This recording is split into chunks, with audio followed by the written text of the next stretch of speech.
কি অবস্থা বলেন, আপনি ঢাকা শহর তো ঘুরে দেখলেন, কি অবস্থা সার্বিক পরিস্থিতি ঢাকা শহরের? আসলে মোটামুটি আমি আজকে 3 ঘন্টা আগে আসলে বের হয়েছি। আমি গাবতলী হয়ে আপনার সায়েন্স ল্যাব হয়ে মহাখালীতে ঢুকে আবার বনানীর এদিক দিয়ে ঢুকলাম। তো আজকে আমার কাছে মনে হলো যখন শিথিলটা শেষ হলো, মানে 5টার পরে যখন হলো, তখনও দেখলাম যে সেই পূর্বের তুলনায় লোকজন হাঁটাচলা করছে রাস্তায়। মানে কারো ভিতরে কোনো ভয় নেই। সব কথাই বলতে গেলে দেশের পরিস্থিতি এখন খুবই ভালো মনে হলো এটা। আর এই তো আর কি। আর আমরা যতটুকু জানতে পেলাম যে শনি একটার দিকে গ্যাঞ্জাম আছে, আপনার কি কোনো আপডেট শনি আছে? একটা তো হচ্ছে কি, শুরুর থেকে আমরা শনি একটার বিষয় নিয়ে কিন্তু এখনো পর্যন্ত অনেক ভিডিও দেখছি, তবে নেট বন্ধ হয়ে যাওয়ার কারণে হয়তো বা আমরা অনেক সময় অনেক কিছু থেকে বিতাড়িত। তো শনি একটার বিষয়টা হতেও পারে, যেহেতু আমি আজকে ওদিকে যাইনি, হতেও পারে আর কি।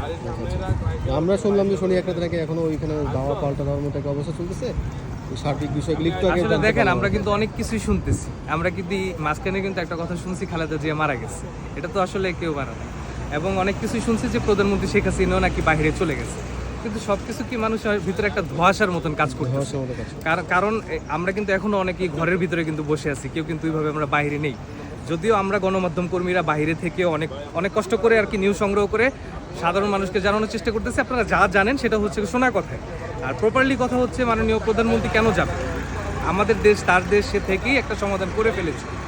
আর হচ্ছে গিয়ে খালেদা জিয়া তো বেঁচে আছে এতটুকুই। তো এই হচ্ছে কথা। ধন্যবাদ আপনাকে।